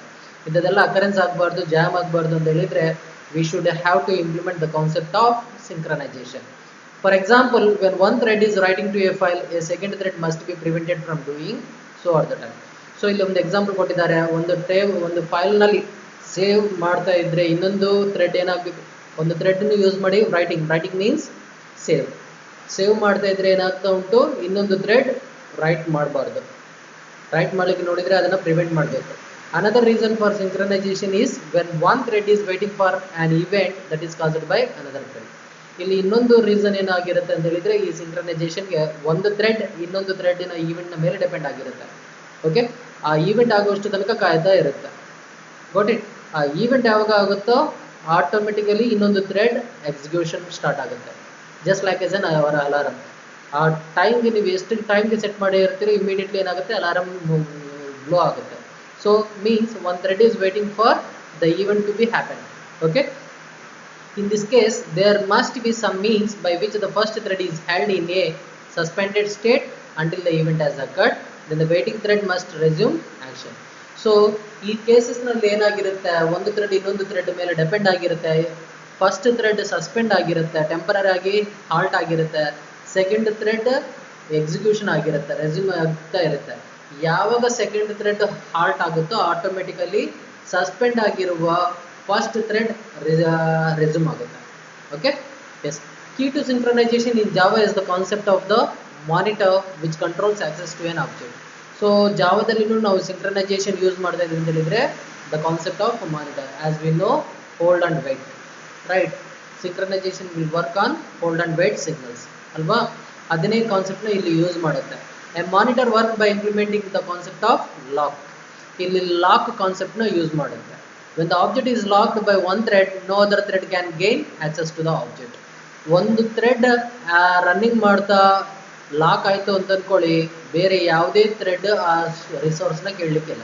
ಒಂದು ಥ್ರೆಡ್ ಒಂದು ರಿಸೋರ್ಸ್ನ ಯೂಸ್ ಮಾಡಿ ಲಾಕ್ ಆಯಿತು ಅಂತ ಅಂದ್ಕೊಳ್ಳಿ, the other thread must B in waiting stage. No other thread can gain the access of that resource. Okay, and when a thread exits, the object is unlocked and is available for the use of another thread. ಯಾವಾಗ ನಿಮ್ಮ thread lock ಆಗಿರುವ thread exit ಆಗುತ್ತೋ automatically ಅದು unlock ಆಗುತ್ತೆ. Unlock ಆದ ನಂತರ ಆ ರಿಸೋರ್ಸ್ಗಳನ್ನು ಇನ್ನೊಂದು ಥ್ರೆಡ್ ಯೂಸ್ ಮಾಡ್ಬೋದು. Synchronisation is supported by the keyword synchronized and few well defined methods that all objects have. So ಇಲ್ಲಿ ಸಿಂಕ್ರನೈಸೇಷನ್ ಕಾನ್ಸೆಪ್ಟ್ನ ಸಪೋರ್ಟ್ ಮಾಡಬೇಕಾಗಿದ್ರೆ ಇಲ್ಲಿ ಜಾವಾದಲ್ಲಿ ಸಿಂಕ್ರನೈಸ್ಡ್ ಕೀವರ್ಡ್ಸ್ ಉಂಟು. ಆ ಕೀವರ್ಡ್ಸ್ನ ಯೂಸ್ ಮಾಡಿ ನಾವೇನು ಮಾಡ್ತೀವಿ, hold and wait, lock and unlock ಮಾಡ್ತೀವಿ. ಲಾಕ್ ಆಗುವಾಗ ಬೇರೆ ಯಾವುದೇ ಥ್ರೆಡ್ ಯೂಸ್ ಮಾಡಲಿಕ್ಕಿಲ್ಲ, ಅನ್ಲಾಕ್ ಆಗುವಾಗ ಯಾವ್ದು ರಿಕ್ವೆಸ್ಟ್ ಮಾಡ್ತಾ ಉಂಟೋ ಆ ಥ್ರೆಡ್ ಎಂಟ್ರಿ ಆಗಿ ಟಾಸ್ಕನ್ನು ಫಿನಿಶ್ ಮಾಡುತ್ತೆ. Let us see using synchronized method. ಈ ಕ್ವಶನ್ ಕೇಳ್ತಾ ಇರ್ತಾರೆ. Okay, this is the concept and this is the question. You can synchronize access to a method by modifying it with synchronized keyword. ಏನೇ ಒಂದು access ಮಾಡಬೇಕಂತ ಹೇಳಿದರೆ synchronized ಕೀವರ್ಡ್ನ use ಮಾಡಬೇಕು. When that method is called, the calling thread enters the object monitor which then locks the object.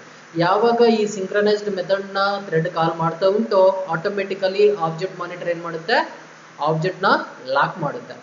Objects monitor which the then locks the object. Object monitor ಥ್ರೆಡ್ನ lock ಮಾಡುತ್ತೆ. Okay, while locked, no other thread can enter the method or enter any other synchronized method defined by the object class. ಯಾವಾಗ lock set ಆಯಿತೋ ಅಲ್ಲಿ entry ಆಗಿರುವ thread ಏನಾಗುತ್ತೆ, object ರೂಪದಲ್ಲಿ ಇರುತ್ತೆ. ಆ ಆಬ್ಜೆಕ್ಟ್ನ lock ಮಾಡಿದ ಕೂಡಲೇ ಬೇರೆ ಯಾವುದೇ ಥ್ರೆಡ್ ರಿಸೋರ್ಸ್ ಆಗಲಿ ಆ ಮೆಥಡ್ನಲ್ಲಿ ಆಗಲಿ ಎಂಟ್ರಿ ಆಗಲಿಕ್ಕೆ ಆಗಲ್ಲ. ಓಕೆ, ಅದನ್ನೇ ಇಲ್ಲಿ ಹೇಳ್ತಾ ಇದ್ದಾರೆ. when the thread returns from the method, the monitor unlocks the object allowing it to be used by next thread. ಯಾವಾಗ ನಿಮ್ಮ ಥ್ರೆಡ್ ಲಾಕಿಂದ ಹೊರಗೆ ಬರ್ತಾ ಉಂಟೋ ಅಥವಾ ನಿಮ್ಮ ಮೆಥಡಿಂದ ಹೊರಗೆ ಬರ್ತಾ ಉಂಟೋ ಇನ್ನೊಂದು ಥ್ರೆಡ್ ಆ ಮೆಥಡ್ನ ಒಳಗೆ ಎಂಟ್ರಿ ಆಗ್ಬೋದು. ಎಂಟ್ರಿ ಆಗಿದ ನಂತರ ಆ ಥ್ರೆಡ್ ಲಾಕ್ ಆಗುತ್ತೆ. ಆ ಥ್ರೆಡ್ ಕಂಪ್ಲೀಟ್ ಆಗುವಷ್ಟು ತನಕ ಉಳಿದ ಥ್ರೆಡ್ ಎಲ್ಲ ವೇಟಿಂಗ್ನಲ್ಲೇ ಇರಬೇಕು. Okay, thus synchronization is achieved with virtually no programming effort on part. ಸೊ ನಿಮ್ಮ ಸಿಂಕ್ರನೈಸೇಷನ್ ಈಸಿಯಾಗಿ ಇಂಪ್ಲಿಮೆಂಟ್ ಮಾಡ್ಬೋದು, ಏನೇ ಒಂದು ಕೋಡಿಂಗ್ ಬೇಕಾಗಿಲ್ಲ ಅಂತ ಹೇಳ್ತಾ ಇದ್ದಾರೆ. ಸೊ ಇದನ್ನು ನಾವು ಅರ್ಥ ಮಾಡ್ಕೊಳ್ಬೇಕಾದ್ರೆ ಇಲ್ಲೊಂದು ಸಿಂಪಲ್ ಪ್ರೋಗ್ರಾಮ್ ಉಂಟು. This program is not synchronized. ಈ ಪ್ರೋಗ್ರಾಮ್ನಲ್ಲಿ ಸಿಂಕ್ರನೈಸ್ ಇಲ್ಲ. ಓಕೆ, ಸಿಂಕ್ರನೈಸ್ ಆಗಲಿಲ್ಲ, ಆದರೆ ಇಲ್ಲಿ ಅರ್ಥ ಮಾಡ್ಕೊಳ್ತೇವೆ. Class callme. So void call, class ಕಾಲ್ಮಿನಲ್ಲಿ ಒಂದು ಮೆಥಡ್ ಯೂಸ್ ಮಾಡಿದ್ದೀವಿ, void call string message. System dot out dot println ಇಲ್ಲಿ ಒಂದು ಬ್ರ್ಯಾಕೆಟ್ ಓಪನ್ ಮಾಡಿ ಮೆಸೇಜ್ ಕೊಟ್ಟಿದ್ವಿ. ಏನು ಮೆಸೇಜ್ ಪಾಸ್ ಮಾಡ್ತೀವಿ ಅದೇ ಬರುತ್ತೆ. ಇಲ್ಲಿ ಟ್ರೈ ಕ್ಯಾಚ್ ಬ್ಲಾಕ್ನಲ್ಲಿ ನಿಮ್ಮ ಥ್ರೆಡನ್ನು 1 ಮಿಲಿ ಸೆಕೆಂಡ್ ವೇಟ್ ಮಾಡಿಸ್ತೀವಿ. 1 ಸೆಕೆಂಡ್ ಮಿಲಿ ವೇಟ್ ಮಾಡಿಸಿದ ನಂತರ ಏನೇ ಎರರ್ ಇಲ್ಲದ ಹೋದರೆ ಹೊರಗೆ ಬರುತ್ತೆ. ಹೊರಗೆ ಬಂದ ನಂತರ ಈ ಔಟ್ಪುಟ್ ಎಕ್ಸಿಕ್ಯೂಟ್ ಆಗುತ್ತೆ. ಓಕೆ, ಸೊ ಇದಾದ ನಂತರ ನೆಕ್ಸ್ಟ್ ಏನು ಮಾಡ್ತಾ ಇದ್ವಿ ನೋಡಿ, ಇಲ್ಲಿಗೆ ನಿಮ್ಮ ಕ್ಲಾಸ್ ಕಾಲ್ಮಿ ಎಂಡ್ ಆಯಿತು. ಇನ್ನೊಂದು ಕ್ಲಾಸ್ ಬರಿತಾ ಇದ್ರ. What is the name of the class? Caller. Caller implements runnable ಅಂತ ಹೇಳ್ತಾ ಇದ್ವಿ. ಕ್ಲಾಸ್ ಕಾಲರ್ ಇಂಪ್ಲಿಮೆಂಟ್ಸ್ ರನ್ನಬಲ್ ಅಂತ ಹೇಳಿದರೆ ಈ ಕ್ಲಾಸ್ನ ನೀವು ಥ್ರೆಡ್ಗೆ ಕನ್ವರ್ಟ್ ಮಾಡ್ತಾ ಇದ್ರ. ಇಲ್ಲಿ ಸ್ಟ್ರಿಂಗ್ ಮೆಸೇಜ್ ಕಾಲ್ಮಿ ಟಾರ್ಗೆಟ್. ಇಲ್ಲಿ ಕಾಲ್ಮಿ ಕ್ಲಾಸ್ ಡಿಫೈನ್ ಮಾಡಿದ್ರ. ಈ ಕ್ಲಾಸ್ಗೆ ನೀವೇನು ಮಾಡ್ತಾ ಇದ್ರ, ಆಬ್ಜೆಕ್ಟ್ ಡಿಕ್ಲರೇಷನ್ ಮಾಡಿದ್ರ. Call me target means you have declared the object for that class. Next ಇಲ್ಲಿ ನೆಕ್ಸ್ಟ್ ಲೈನಲ್ಲಿ ಏನು ಮಾಡ್ತಾ ಇದ್ವಿ ನೋಡಿ, ಥ್ರೆಡ್ ಕ್ಲಾಸ್ ಆಬ್ಜೆಕ್ಟ್ ಡಿಕ್ಲೇರ್ ಮಾಡ್ತಾ ಇದ್ವಿ. Thread T. Thread means thread class, T means object for that thread class. ಇಲ್ಲಿ ಡಿಕ್ಲೇರ್ ಮಾಡಿದ್ರ. ಮೇಲೆ ಕ್ಲಾಸ್ಗೆ ಆಬ್ಜೆಕ್ಟ್ ಡಿಕ್ಲೇರ್ ಮಾಡಿದ್ರ, ಥ್ರೆಡ್ ಕ್ಲಾಸ್ ಆಬ್ಜೆಕ್ಟ್ಗೆ ಡಿಕ್ಲೇರ್ ಮಾಡಿದ್ರ. ಇಲ್ಲಿ ನೀವೊಂದು ಕನ್ಸ್ಟ್ರಕ್ಟರ್ನ ಯೂಸ್ ಮಾಡ್ತಾ ಇದ್ರ. This is public caller. Caller class ಅಲ್ವಾ, ಈ ಕಾಲರ್ ಕ್ಲಾಸ್ನಲ್ಲಿ ಕನ್ಸ್ಟ್ರಕ್ಟರ್ ಆಗಿರುತ್ತೆ. ಕಾಲ್ಮಿ. ಸೊ ಕಾಲ್ಮಿ ಅನ್ನುವ ಕ್ಲಾಸ್ಗೆ ನೀವು ಟಾರ್ಗೆಟ್ ಆಬ್ಜೆಕ್ಟ್ ಆಗಿ ಪಾಸ್ ಮಾಡ್ತಾ ಇದ್ರ, ಸ್ಟ್ರಿಂಗ್ ಎಸ್ ಆಗಿ ಪಾಸ್ ಮಾಡ್ತಾ ಇದ್ರ.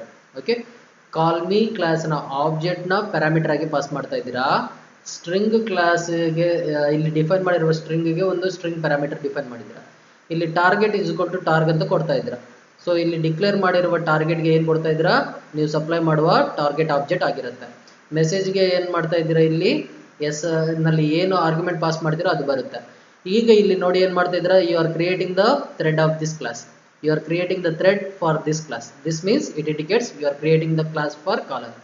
Okay, thread ಅನ್ನು ನೀವು ಸ್ಟಾರ್ಟ್ ಮಾಡ್ತಾ ಇದ್ದೀರಾ. ಸ್ಟಾರ್ಟ್ ಮಾಡಿದಾಗ ಆಟೋಮೆಟಿಕಲಿ ರನ್ ಮೆಥಡ್ ಎಕ್ಸಿಕ್ಯೂಟ್ ಆಗುತ್ತೆ. ರನ್ ಮೆಥಡ್ನಲ್ಲಿ ಏನು ಮಾಡ್ತಾ ಇದ್ವಿ ನೋಡಿ, ಟಾರ್ಗೆಟ್ ಡಾಟ್ ಕಾಲ್. ಸೊ ಟಾರ್ಗೆಟ್ ಡಾಟ್ ಕಾಲ್ ಅಂತ ಹೇಳ್ತಾ ಇದ್ವಿ. ಟಾರ್ಗೆಟ್ ಯಾವುದು, ನಿಮ್ಮ ಕಾಲ್ಮಿ ಕ್ಲಾಸ್ನ ಆಬ್ಜೆಕ್ಟ್. ಅದರಲ್ಲಿ ಇರುವ ಕಾಲ್ ಮೆಥಡ್ನ ಕಾಲ್ ಮಾಡ್ತಾ ಇದ್ವಿ. ಸೊ ಇದರಲ್ಲಿ ಕಾಲ್ ಮೆಥಡ್ ಉಂಟು. ಈ ಕಾಲ್ ಮೆಥಡ್ನಲ್ಲಿ ಆ ವ್ಯಾಲ್ಯೂ ಸಪ್ಲೈ ಮಾಡ್ತಾ ಇದ್ವಿ. ಆ ವ್ಯಾಲ್ಯೂ ಸಪ್ಲೈ ಆಗಿ ಏನಾಗುತ್ತೆ, ಮೆಸೇಜ್ ನೀವೇನು ಸಪ್ಲೈ ಮಾಡಿರುವ ಮೆಸೇಜ್ ಆ ಮೆಸೇಜ್ ಅಲ್ಲಿಗೆ ಹೋಗುತ್ತೆ. ಓಕೆ, ಸೊ ಇಲ್ಲಿಗೆ ನಿಮ್ಮ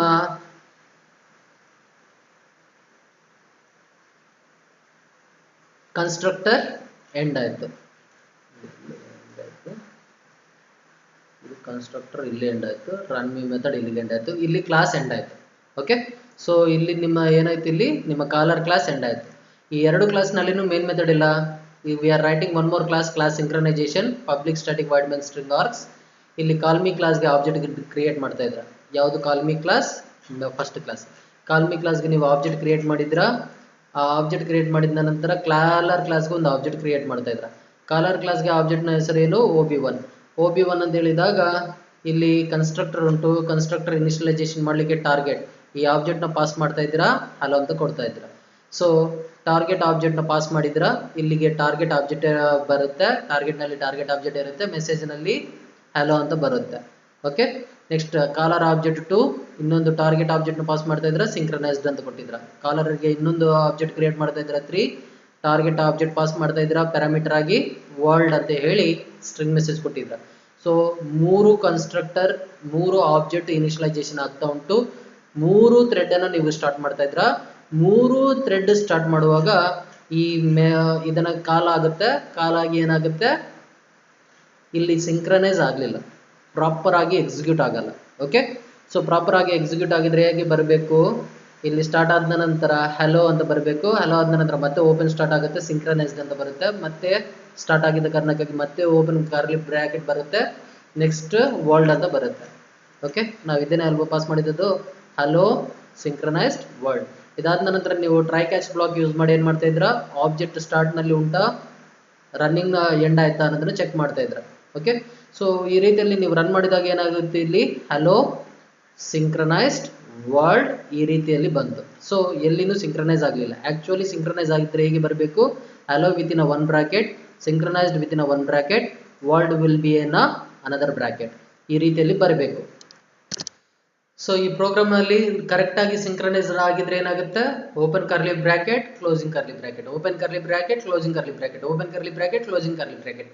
ಇಲ್ಲಿ 3 ಥ್ರೆಡ್ ಇನಿಷಿಯಲೈಸೇಷನ್ ಆಗಿ 3 ಥ್ರೆಡ್ ಸ್ಟಾರ್ಟ್ ಆಗಿದ್ದಕ್ಕೆ ಏನಾಯಿತು, it is not coordinating, so output is varying, output is varying.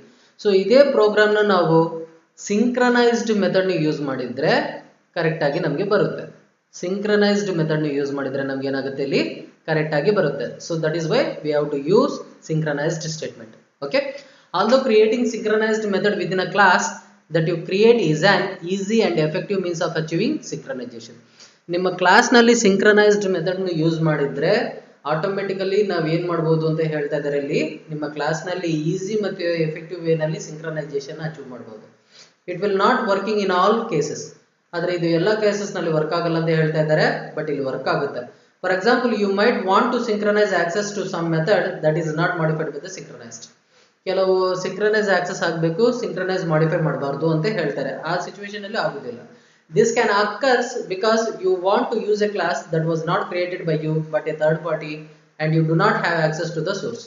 So ಇಲ್ಲಿ ಕೆಲವೆಲ್ಲ ನೀವು ಕೆಲವು ಕ್ಲಾಸ್ ಅನ್ನು ಡಿಫೈನ್ ಮಾಡಿರ್ತೀರಾ, ಅದು that was not created by you. ನೀವು ಕೆಲವು ಕ್ಲಾಸ್ ಅನ್ನು ಯೂಸ್ ಮಾಡಿರ್ತೀರಾ, ಆ ಕ್ಲಾಸ್ ಅನ್ನು ನೀವು ಕ್ರಿಯೇಟ್ ಮಾಡಿರಲ್ಲ, ಥರ್ಡ್ ಪಾರ್ಟಿ ಅವರು ಕ್ರಿಯೇಟ್ ಮಾಡಿರ್ತಾರೆ. ಹಾಗಾಗಿ ನಿಮ್ಗೆ ಆ ಸೋರ್ಸ್ ಕೋಡ್ ನ ಆಕ್ಸೆಸ್ ಮಾಡ್ಲಿಕ್ಕೆ ಆಗಲ್ಲ. ಅಂತ ಸಿಚುವೇಶನ್ ಅಲ್ಲಿ ಇಂಥ ಸಿಂಕ್ರನೈಸ್ಡ್ ವರ್ಕ್ ಆಗಲ್ಲ. ನೀವು ಸಿಂಕ್ರನೈಸ್ಡ್ ಮಾಡ್ಬೇಕಂತ ನೋಡಿದ್ರೇನು it is not possible. Okay, thus it is not possible for you to add synchronize to appropriate method within the class. How can I access an object of this class be synchronized? ಹೇಗೆ access ಮಾಡಬಹುದು? ಸಿಂಕ್ರನೈಸ್ಡ್ ಆಗಿ access ಮಾಡಬೇಕಾದ್ರೆ ಏನ್ ಮಾಡಬೇಕು? ಇದಕ್ಕೊಂದು solution easy ಅಂತ ಹೇಳಿದ್ರೆ, you simply put calls to the method defined by the class inside a synchronized block. ಏನೆಲ್ಲ ಕಾಲ್ ಮಾಡ್ತಿರೋ ಆ ಕಾಲ್ ಮಾಡುವ ಮೆಥಡ್ಗಳನ್ನೆಲ್ಲ ನಾವು ಯಾವುದರಲ್ಲಿ ಪ್ಲೇಸ್ ಮಾಡ್ಬೇಕಂತ ಹೇಳ್ತಾ ಇದ್ದಾರೆ. You have to put in a synchronized block. Synchronized block ನಲ್ಲಿ ಪ್ಲೇಸ್ ಮಾಡಿದ್ರೆ ನಿಮ್ಮ ಕಾಲ್ ಮಾಡುವ ಮೆಥಡ್ಸ್ ಎಲ್ಲ ಆವಾಗ ಸಿಂಕ್ರನೈಸೇಷನ್ಗೆ ಬರುತ್ತೆ.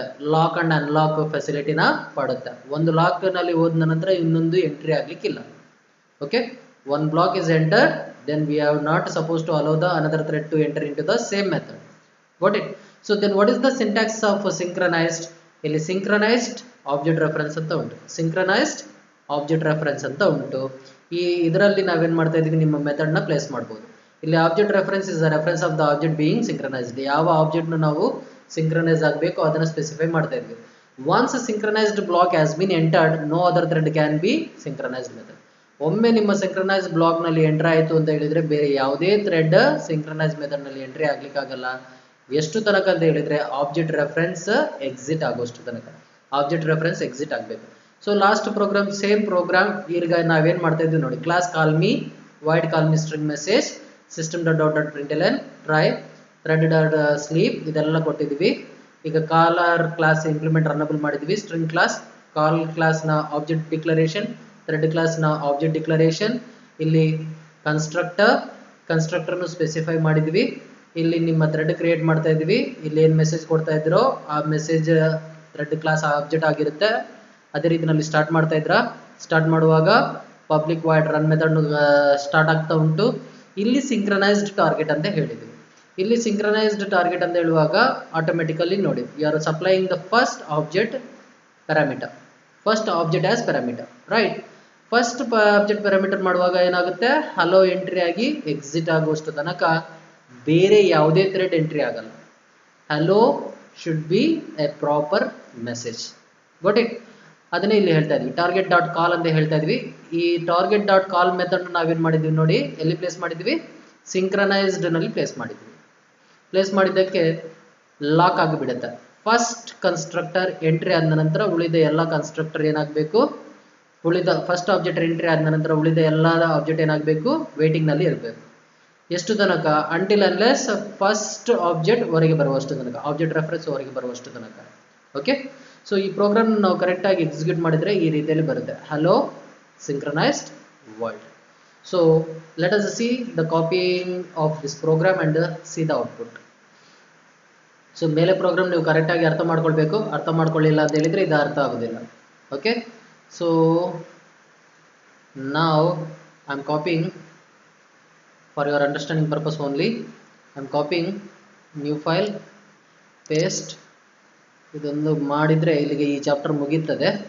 Okay, S.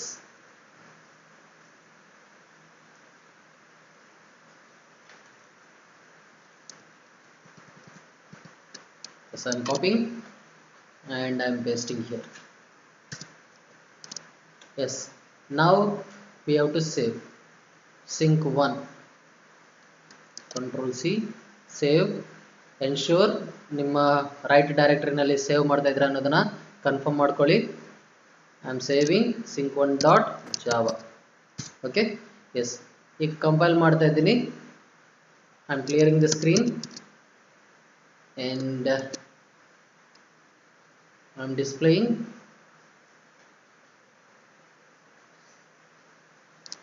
Java C sync1.java.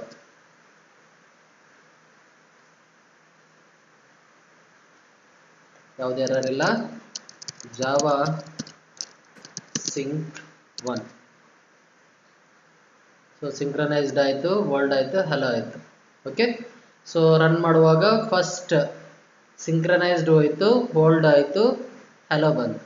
ಇದೇ ಪ್ರೋಗ್ರಾಮ್ನ ನಾನು ಇಲ್ಲಿ ಸ್ವಲ್ಪ ಲಿಟಿಲ್ ಮಾಡಿಫೈ ಮಾಡ್ತಾ ಇದ್ದೀನಿ. ಪ್ರೀವಿಯಸ್ ಈ ಮೆಥಡ್ನ ನಾನು ಸಿಂಕ್ರನೈಸ್ಡ್ ಯೂಸ್ ಮಾಡದೆ ಕಾಲ್ ಮಾಡಿದರೆ ಏನಾಗುತ್ತೆ, if I suppose I am making this synchronized method as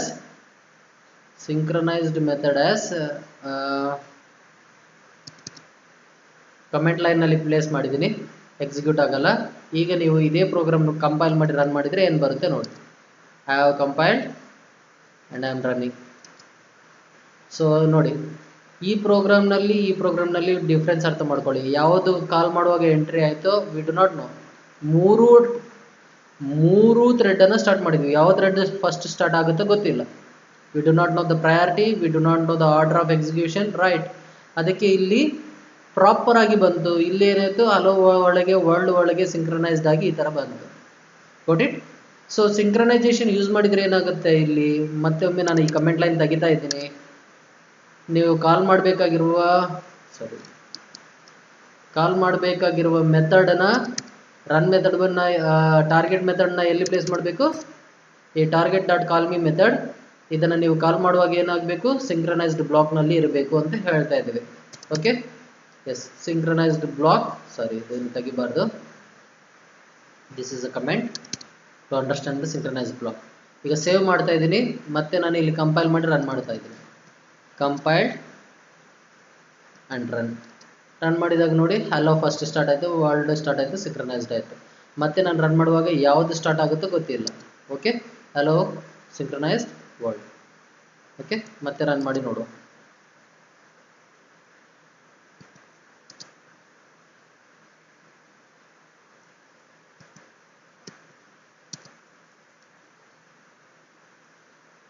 so ಈಗ ಪ್ರಾಪರ್ ಆಗಿ ನಮಗೆ ಬರ್ತಾ ಉಂಟು.